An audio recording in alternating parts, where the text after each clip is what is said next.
Buenos días, buenas tardes o buenas noches, yo soy Juan Diego Barrios y esto es La Última Alianza. Bienvenidos al sexto capítulo ya de este podcast relacionado con todo lo que tiene que ver con el mundo y el universo de J.R.R. Tolkien. Disculpen por la tardanza del capítulo, ya sé que el capítulo anterior salió hace ya varias semanas. Han sido unas semanas complicadas, pero ya estamos de vuelta con La Última Alianza. ¿Y de qué vamos a hablar en este capítulo? De las criaturas más conocidas dentro del mundo de la fantasía, creo yo. También dentro de mitologías de otras culturas, asiáticas, occidentales. También de aquí, también tenemos este tipo de criaturas por acá. Así que, si se acuerdan, en el capítulo anterior hablamos de criaturas al servicio de el mal, del primer señor oscuro Melkor, que eran los Balrogs.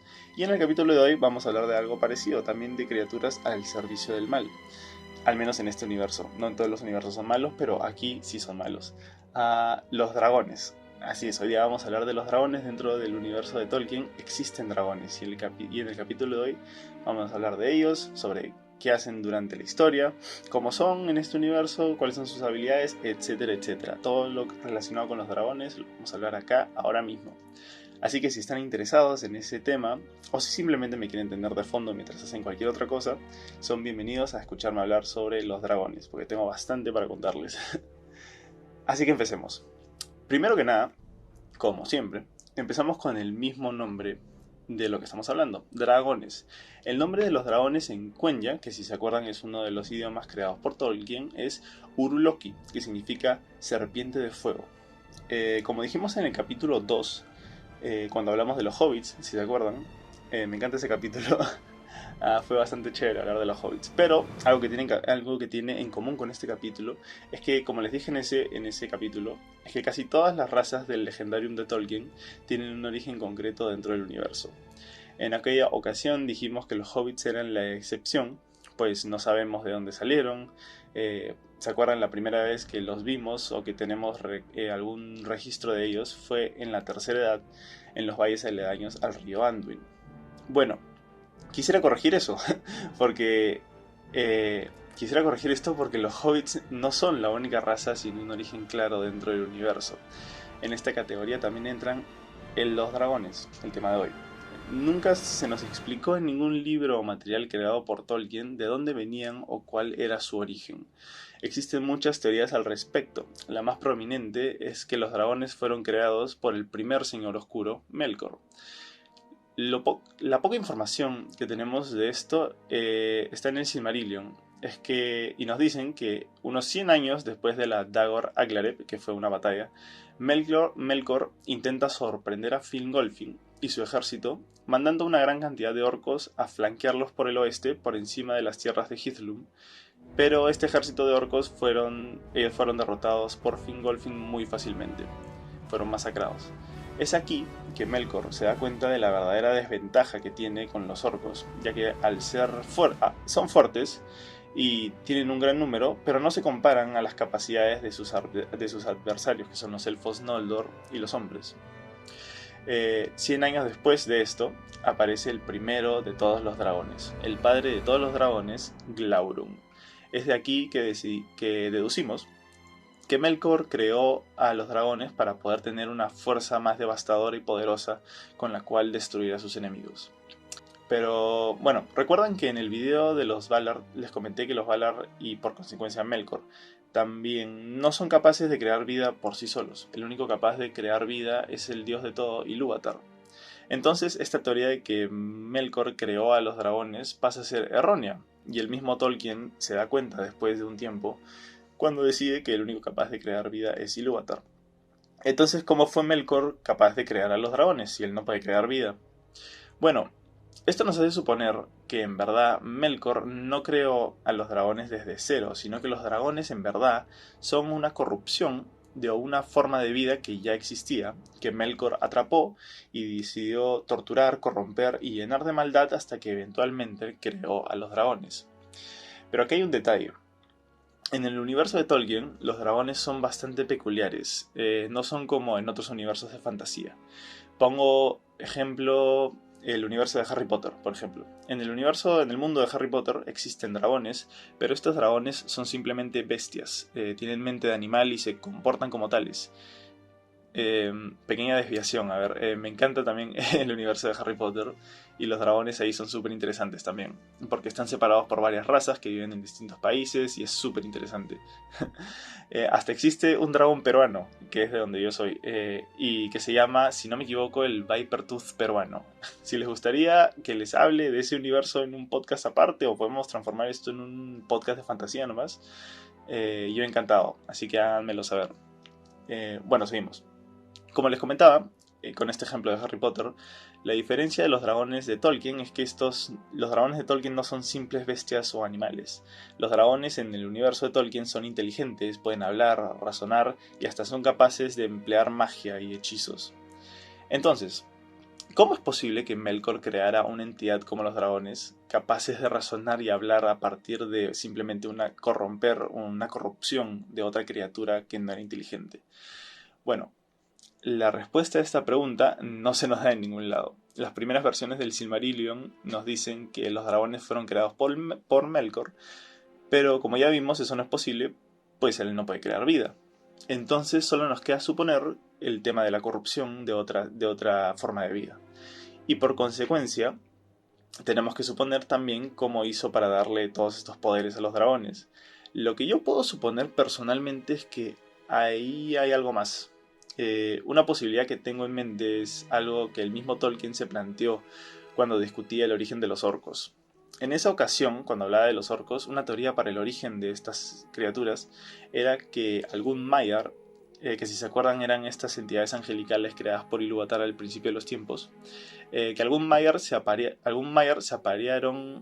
tal vez, Maiar se aparearon con animales, y de esto nacieron los orcos.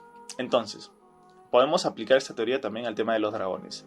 En el mundo de Tolkien también existen las bestias aladas, que eran criaturas parecidas a los dragones, y que las vemos siempre usadas como monturas de los Nazgûl, que eran los espectros del anillo.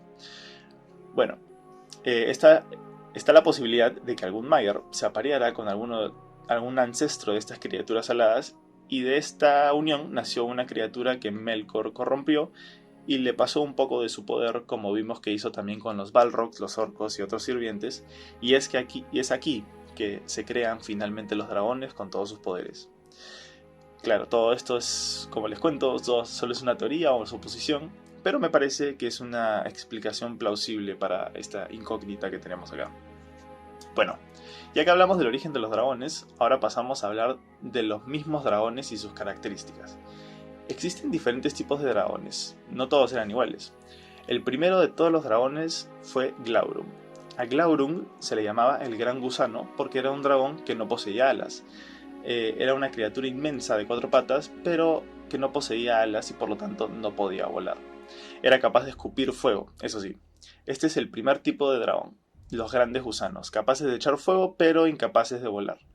Luego de esto tenemos ya los dragones alados, que eran una evolución de los anteriores grandes gusanos, capaces también de escupir fuego y, por como tenían alas, también podían volar.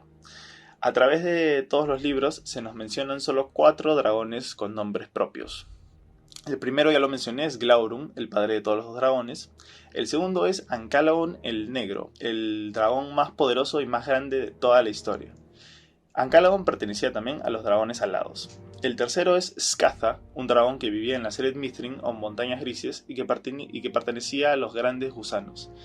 Y finalmente, el más famoso de todos, Smaug el Dorado, el dragón alado y el más poderoso de la tercera edad. Estos eran los tipos de dragones y dragones más famosos, los que todo el mundo que le guste este universo conoce. Pero más que solo estos, existen más tipos de dragones. En el apéndice A del Señor de los Anillos se nos menciona que hay otro tipo de dragón.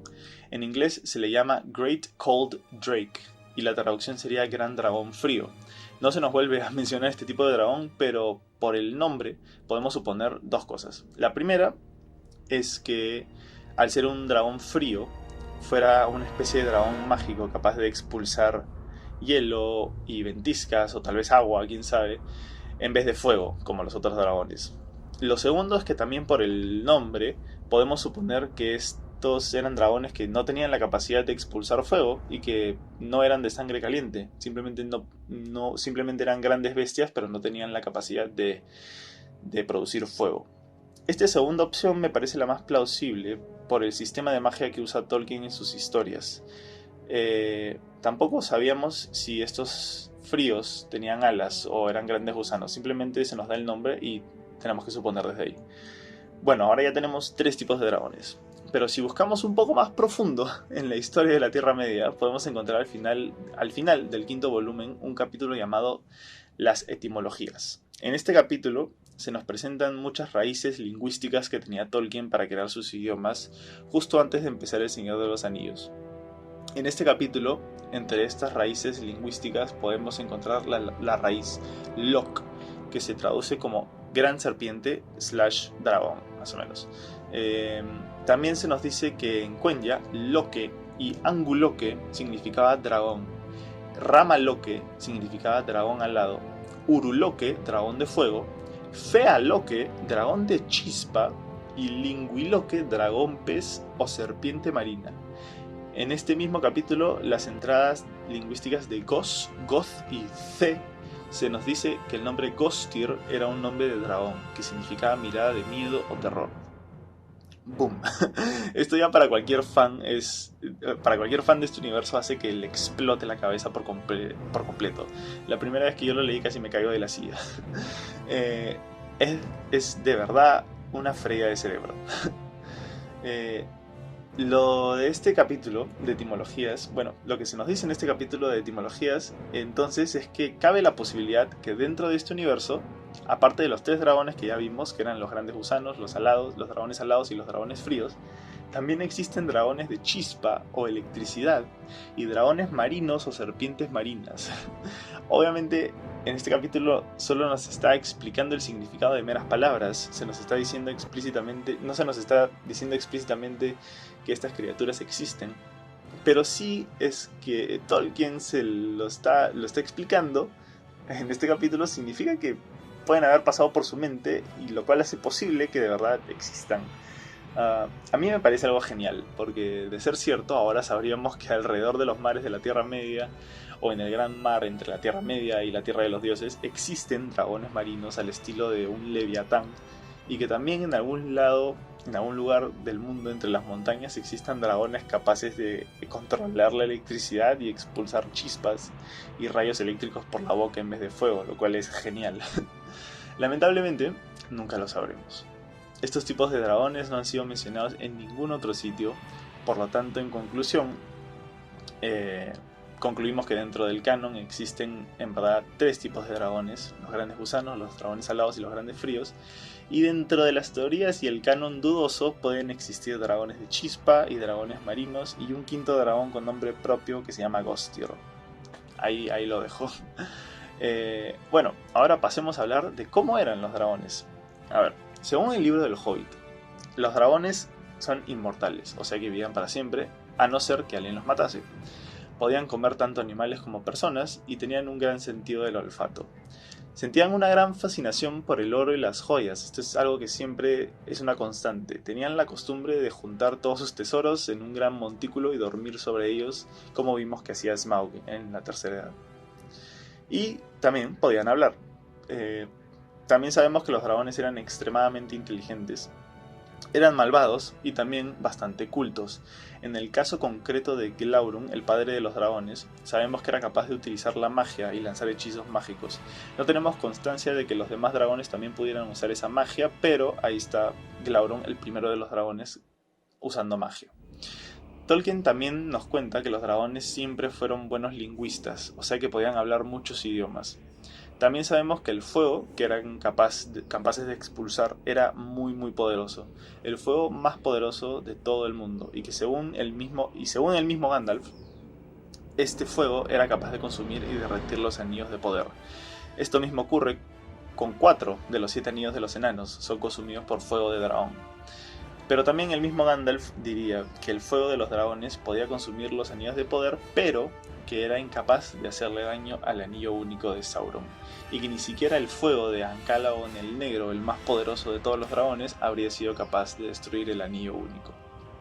Para acabar con las características, hablemos de la apariencia física. Por ejemplo, pongo el caso de la película del Hobbit, de la desolación de Smaug, la segunda película. En esa película se representa a Smaug como un dragón giverno, perdón. Para los que no saben, un dragón giverno es un tipo de dragón que tiene las patas pegadas a las alas, o sea que solo tiene 4 extremidades, las 2 patas traseras y las 2 patas delanteras, que también son sus alas. Esto es diferente en los libros, pues en las novelas de Tolkien todos sus dragones son de un estilo europeo más tradicional, o sea que tienen las alas separadas de las patas delanteras. O sea, tenían 2 patas traseras, 2 patas delanteras y aparte 2 alas en la espalda. Además, en las películas vemos a Smaug representado con un tamaño ya monstruosamente grande. Bilbo en la película es del tamaño de su ojo, pero en el libro Smaug es más pequeño. En un dibujo que voy a poner aquí, dibujado por el mismo Tolkien, podemos ver el verdadero tamaño de Smaug, donde podemos apreciar a Bilbo a la derecha ahí medio escondido, y vemos que él es tan grande como la cabeza de Smaug. A mí me gusta el diseño de las películas. Una de las pocas cosas buenas que tienen las películas del Hobbit es Smaug. Y la conversación que tiene con Bilbo y todo eso. Benedict Cumberbatch hace un trabajo genial como Smaug. Y me gusta el diseño de las películas, excepto por lo de las patas y las alas, pero en verdad el verdadero tamaño de Smaug no era tan grande.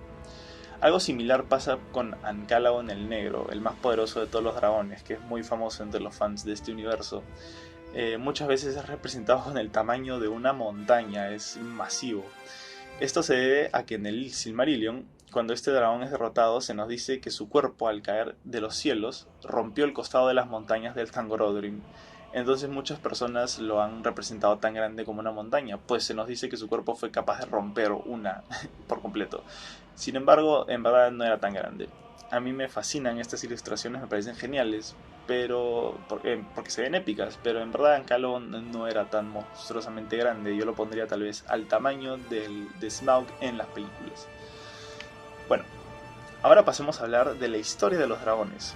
¿Cuándo aparecieron por primera vez y qué cosas hicieron alrededor de la historia? Como mencioné antes, el primer dragón de la historia fue Glaurung, el gran gusano y padre de todos los dragones. Apareció por primera vez 100 años después de una batalla llamada la Dagor Aglareb durante el sitio de Angband, que era la fortaleza de Melkor. Él sale de la fortaleza a la batalla desobedeciendo las órdenes de su amo. Aún era joven y aún no estaba del todo desarrollado, pero al verlo, los elfos salieron corriendo despavoridos. Nunca habían visto una criatura así, aparte de los Balrogs. Todos huyeron hasta que Fingon lo rodeó con una fuerza de arqueros y lo hizo regresar a la fortaleza a flechazos. Como era joven, su armadura, su piel de dragón, aún no estaba completamente desarrollada, así que las flechas podían hacerle algún daño. Entonces Glaurung retrocede a la fortaleza de Angband. Glaurung no volvería a aparecer hasta 2 siglos después, cuando en una batalla llamada la Dagor Brajolak salió de nuevo de Angband y rompió el sitio, rodeado por una fuerza de Balrogs y ya estando en la plenitud de su vida. Su fuego arrasó con los ejércitos de los elfos y la batalla la ganó Melkor. Luego de esto, Glaurung volvería a aparecer durante otra batalla trágica llamada la Nirnaeth Arnoediad, durante la cual él salió de nuevo de Angband, pero esta vez rodeado de más dragones. Estos dragones eran su prole, la cual había sido creada por Melkor después de hacer que el mismo Glaurung se apareara con otras criaturas para así crear estos dragones que eran grandes gusanos sin alas como él. Glaurung y los demás dragones habrían destruido a todas las fuerzas de los elfos y hombres de no ser porque los enanos llegaron al rescate. Los enanos de Belegost fueron los únicos capaces de soportar el fuego de los dragones. Estos enanos lograron rodear a Glaurung y sus escamas no fueron capaces de soportar los golpes de las grandes hachas de los enanos. Sin embargo, Glaurung fue capaz de asesinar al rey de los enanos, Azaghal, el señor de Belegost. Pero justo antes de morir, Azaghal logró enterrarle una espada en el vientre a Glaurung y le hizo una herida tan grande que se vio obligado a retirarse dentro de la fortaleza otra vez y todos los dragones le siguieron. Luego de esto ocurre todo lo que se nos narra en Los hijos de Húrin, que es una de las historias más importantes de Tolkien, que también existe en forma de un libro individual. Glaurung es un personaje importante dentro de esta historia, pero si se las cuento ahora el video va a durar 2 horas, así que solo para mencionarlo, en esta historia Es en esta historia que vemos a Glaurung usar magia para hechizar a Turin Turambar y a su hermana para hacerlos perder la memoria. Pasan más cosas, pero eventualmente Turin logra matar a Glaurung enterrándole su espada en el vientre. Y esta vez sí muere. Así es como el primero de los dragones muere. Aún así, todavía quedaba toda su prole, todos sus hijos, que estaban aún en la fortaleza de Angband, y Melkor utilizaría estos dragones en muchas de las batallas que vendrían en el futuro, incluyendo la más importante de las caídas de las grandes ciudades de la Tierra Media, la caída de Gondolin, donde los dragones se encargaron de quemar a toda la ciudad y de matar a muchas personas. Eran una fuerza descomunal, incluso igual de poderosa que los Balrogs. Después de todo esto, Melkor pasa a controlar toda la Tierra Media, y es aquí que pasa lo que ya les he contado en otro capítulo, me parece. Eärendil el marinero viaja a la Tierra de los Dioses a pedir la ayuda de los Valar para acabar con Melkor de una vez por todas, pues su dominio de la Tierra Media ya era completo, él ya dominaba todo y no había esperanza. Entonces los Valar envían un ejército inmenso a la Tierra Media para derrotar a Melkor, y aquí se da la Guerra de la Cólera, la guerra más grande e importante de toda la historia. En esta guerra, todas las fuerzas del Señor Oscuro fueron completamente destruidas. Todos los Balrogs murieron, excepto 1 y 2 que escaparon, como vimos en el capítulo anterior, y Melkor estaba por perderlo todo. Al ver que sus huestes eran aniquiladas y todo su poder se iba, Melkor lanzó su último ataque y sacó su última sorpresa de la fortaleza. De los abismos de Angband salieron por primera vez los dragones alados, quienes habían estado escondidos hasta ahora. Tan fuerte y tan poderosa fue el asalto de los dragones alados que el ejército de los Valar se vio obligado a retroceder. Este es el gran poder que tenían los dragones. Pero esta victoria fue momentánea porque apareció Eärendil el marinero otra vez en su barco volador junto con las grandes águilas que las capitaneaba Thorondor, y lucharon contra los dragones por los aires durante un día y una noche hasta que por fin Eärendil mató a Ancalagon el Negro, el más poderoso y grande de todos los dragones. Fue este el último golpe que recibió Melkor y con esto fue derrotado. Sin embargo, no todos los dragones fueron destruidos. Al igual que los Balrogs, hubo algunos que lograron escapar y refugiarse en las montañas de la Tierra Media, y con el tiempo se fueron multiplicando. No tenemos ningún dato de los dragones durante la Segunda Edad. Solo sabemos que estaban en las montañas, pero no sabemos nada más de ellos. No sabemos cuántos habían, ni dónde estaban exactamente. Pero los dragones vuelven a aparecer. Vuelven a aparecer a mediados de la Tercera Edad, al mismo tiempo que Sauron empezaba a fortalecerse en Dol Guldur. Sabemos que por el Señor de los Anillos, que los dragones empezaron a saquear todos los ancestrales tesoros de los enanos, y no solo en el norte de la Tierra Media, sino en todas partes del continente, porque sabemos que los dragones amaban las riquezas y los enanos habían juntado muchísimas.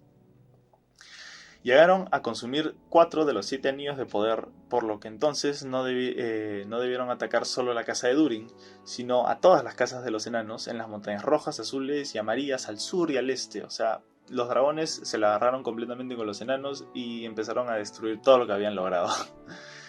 Nosotros solo tenemos información de los dragones que se encontraban en el norte de la Tierra Media. Se encontraban todos en la Senet Mithrin o montañas nubladas. Es a mediados de la Tercera Edad, casi 5500 años después de la Guerra de la Cólera, que aparece Skatha, un dragón sin alas, que poseyó un tesoro de los enanos y causó mucho terror. Skatha, fue sin embargo derrotado por Fram, uno de los ancestros de los Rohirrim o de los Hombres de Rohan.